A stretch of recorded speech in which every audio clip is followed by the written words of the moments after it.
Atos, capítulo 19.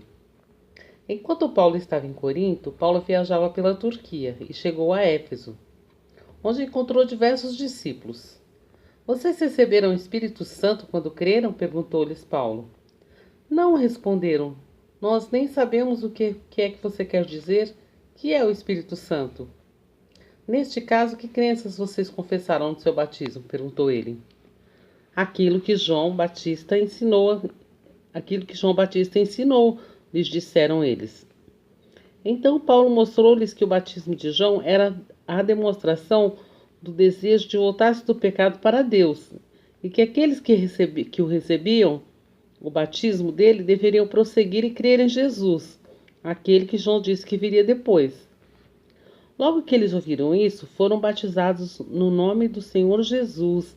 E depois, quando Paulo pôs as mãos sobre a cabeça deles, o Espírito Santo veio sobre eles, e falaram em outras línguas e profetizaram. Os homens com quem aconteceu isso eram os 12 ao todo. Então Paulo foi à sinagoga e pregou corajosamente todas as semanas durante 3 meses, dizendo em quem ele tinha fé e convencendo muitos a crer em Jesus. Porém, alguns rejeitaram a mensagem dele e falaram publicamente contra Cristo. Por causa disso, ele saiu de lá, recusando-se a pregar novamente para eles. Depois tirou os crentes e começou uma reunião separada na sala de conferências de Tirano, pregando lá diariamente. Isto aconteceu pelos 2 anos seguintes, de modo que todo mundo na província turca da Ásia, tanto judeus como gregos, ouviu a mensagem do Senhor. E Deus fazia milagres extraordinários pelas mãos de Paulo. De modo que até quando os lenços ou peças da roupa que ele usava eram levados para os doentes, eles ficavam curados e os demônios que estavam neles saíam. Um grupo de judeus viajantes que ia de lugar em lugar expulsando demônios, resolveu fazer uma experiência usando o nome do Senhor Jesus. A frase mágica que eles decidiram utilizar nos que eram possessos por espíritos malignos era essa: eu ordeno por Jesus a quem Paulo prega que saia. Quem estava fazendo isso eram os 7 filhos de Seva, um sacerdote judaico. Mas quando eles tentaram isso com um homem possesso de demônio, o demônio respondeu: eu conheço Jesus e conheço Paulo, mas quem são vocês? E o homem com o espírito mau saltou em cima de 2 deles e os espancou de modo que fugiram da casa dele nus e muito feridos. A história do que tinha acontecido espalhou-se rapidamente por toda Éfeso, tanto entre os judeus como entre os gregos. E um grande medo desceu sobre a cidade, e o nome do Senhor Jesus era grandemente reverenciado. Então muitos dos que creram confessavam em público as coisas más que tinham feito antes. Muitos dos crentes que tinham praticado magia negra confessaram as suas obras, trouxeram seus livros de magia e bruxaria e os queimaram numa fogueira pública. Alguém calculou o valor dos livros em 50.000 denários. Isso demonstra como a região toda foi muito abalada pela palavra do Senhor. Depois disso, Paulo sentiu-se impulsionado pelo Espírito Santo a percorrer a Grécia antes de voltar a Jerusalém. E depois de lá, dizia ele, eu devo seguir para Roma. Assim, Paulo enviou Timóteo e Erasto, seus 2 ajudantes, à Grécia na sua frente, enquanto ele permanecia um pouco mais na Turquia.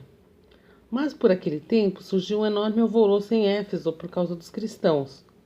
Começou com Demétrio, um ourives que empregava muitos operários na fabricação de modelos de prata da deusa grega Diana.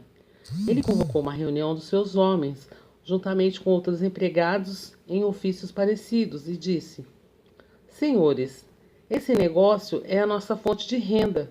Como vocês sabem muito bem, por aquilo que já viram e ouviram, esse sujeito Paulo convenceu muita gente, mas muita mesmo, de que deuses feitos por mãos humanas não são deuses. Como resultado, o volume das nossas vendas está caindo. E essa tendência é evidente não apenas aqui em Éfeso, mas na província toda.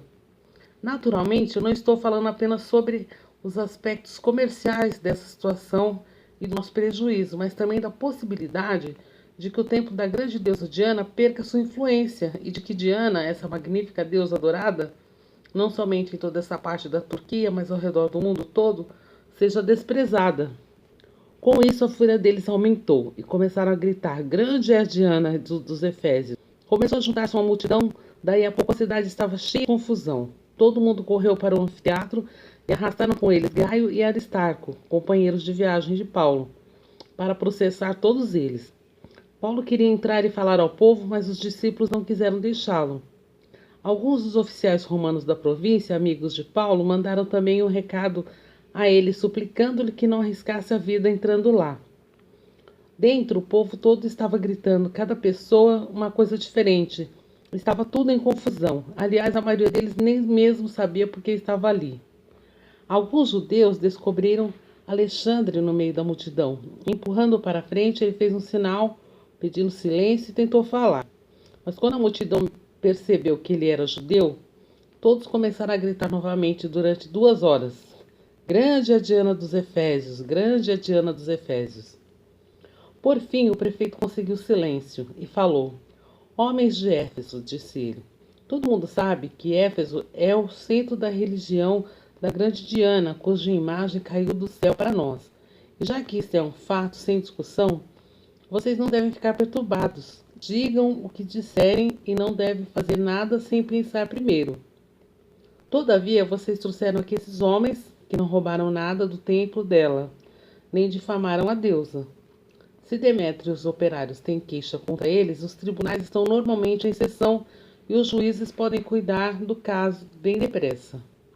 Deixe que eles tratem do assunto pelos meios legais, e se há queixas a respeito de outros assuntos, elas podem ser apresentadas nas reuniões regulares do Conselho da cidade, porque nós corremos o perigo de ser acusados pelo governo romano por causa desse tumulto de hoje, visto que não existe motivo para ele. E se Roma exigir uma explicação, eu nem sei o que dizer. Com isso, ele mandou todos embora e encerrou a reunião.